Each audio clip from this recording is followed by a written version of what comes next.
You like sexy anime girls in your video games, right? Chances are, if you clicked on this video, you do. You know what's sexier than anime girls in your games, though? Numbers. Hell yeah, numbers. Look at this 1. Look at the curves on this 5. That's a thick 4.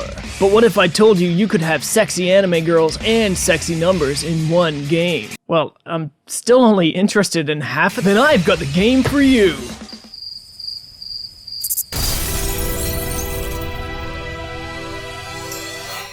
Tarks Gauntlet. If you're like me at all, you've seen the trailer for this game and couldn't tell what it was.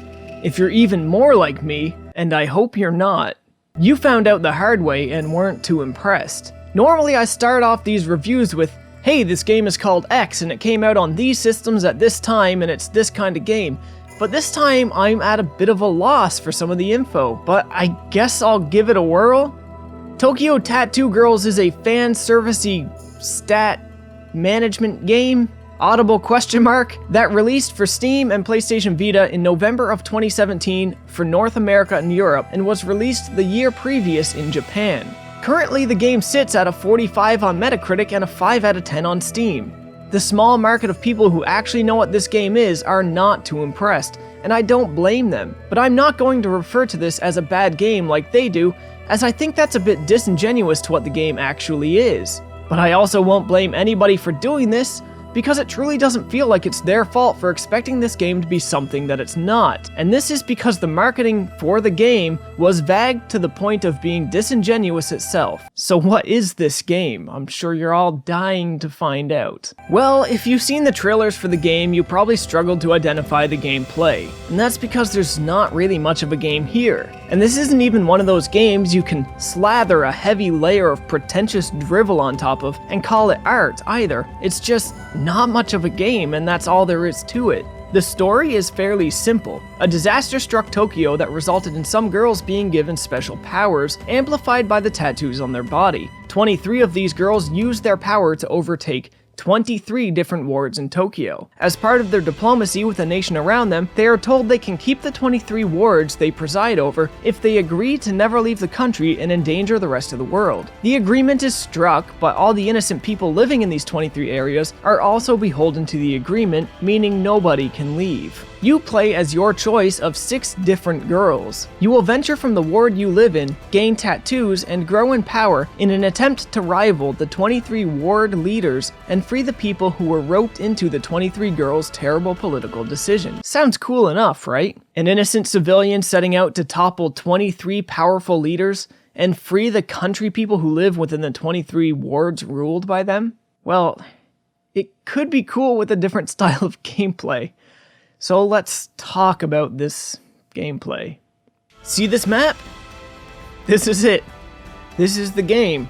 There is only one map, so don't go looking for variety. If this already lost your interest, and it probably should, feel free to drop this video a like and turn it off now. You've seen all you need to see. For the rest of you, crazy motherfuckers, let's explain how this works.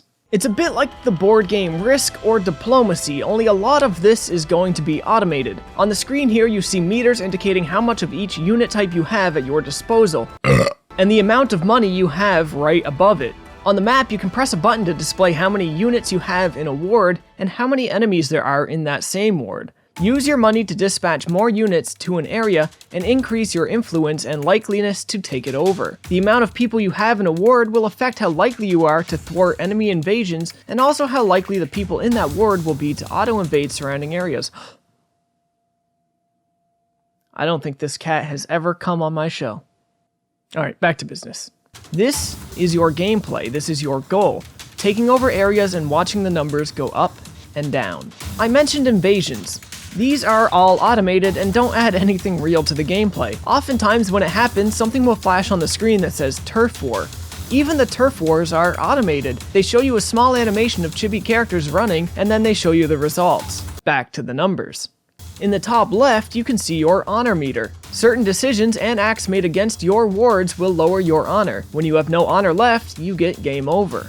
If you want to regain your honor, you can use some of your special abilities at a monetary cost, or you can defeat another ward leader. Ward leader battles, and I use the term battles very loosely here with audible quotations on the word battle.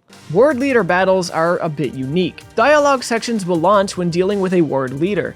These are often okay for a laugh, and the art in them is very well done, but again, they add very little to the gameplay. At one point, you will always be asked a question to which you can answer from 3 choices. The choice results rank from okay to good to super.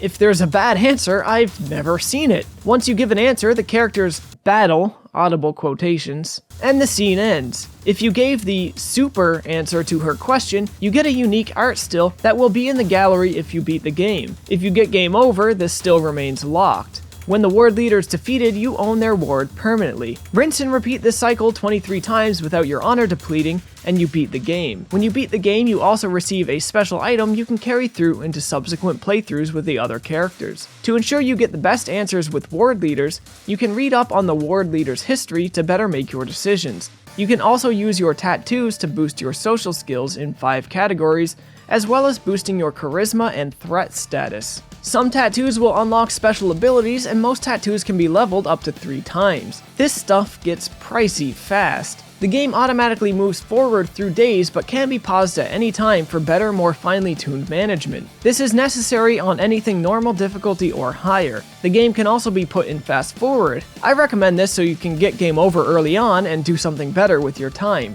To help mitigate the cost of dispatching units and getting new tattoos, briefcases will randomly pop up on the map. Just select them or tap on the Vita's touchscreen to get some cash. Gambling dens will also appear, which offer a pretty lame dice rolling game completely dependent on RNG. Money otherwise is given to the player at the start of every new in-game day. And that's the whole game. Oh wait! On the screen right before where you choose to tattoo your girl, you can scroll the screen from the left to the right.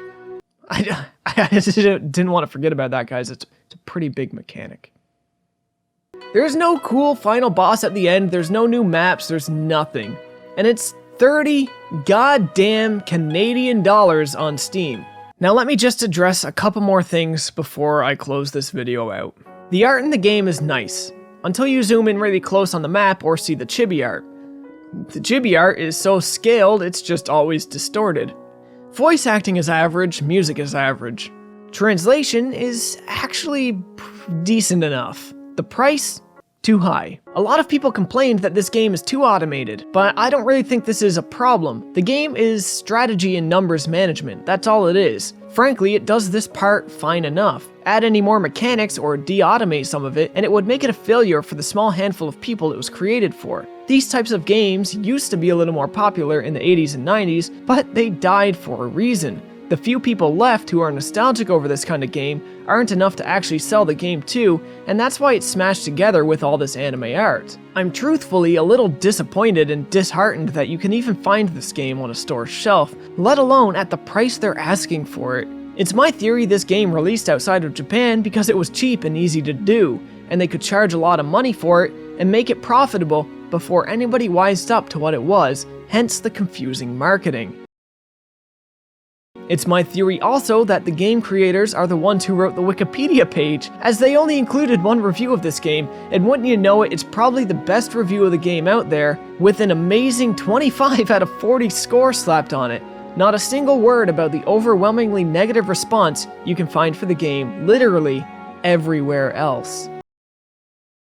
It's not a bad game in terms of what it's doing, it's just not an appealing game, and this begs a question I want to pass off to you guys in the comments. Is a game that so greatly lacks appeal a bad game? I liken this phenomenon a bit to the musical genre of mathcore. For instance, I really love Behold the Octopus, but they don't appeal to many people. I don't think that makes this bad music, it's just not music many people are going to enjoy. So is Tokyo Tattoo Girls a bad game or just a really unappealing one?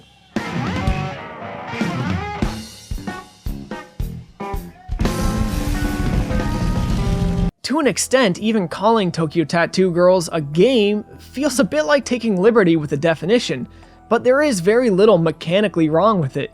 Again, it just lacks appeal in almost every regard, and for the bulk of you watching, this is a major pass unless it goes free to play on Steam or mobile devices. Mobile is the only place this belongs, Free is the only price worth paying for it, and even then it's hardly worth giving any time to. This isn't to say I had zero fun, but it's a kind of fun that I consider fake, and it was extremely ephemeral. My mind certainly got a little active once or twice, racing around the board and chasing these numbers, but it's the kind of active excitement you feel when a hit of dopamine is released into your ventral striatum. It's not real. And that's all I'm going to say on Tokyo Tattoo Girls. If you guys found this video helpful, you know the deal. Leave it a like, comment, subscribe if you want to see more, share the video, and as always guys, thanks for watching.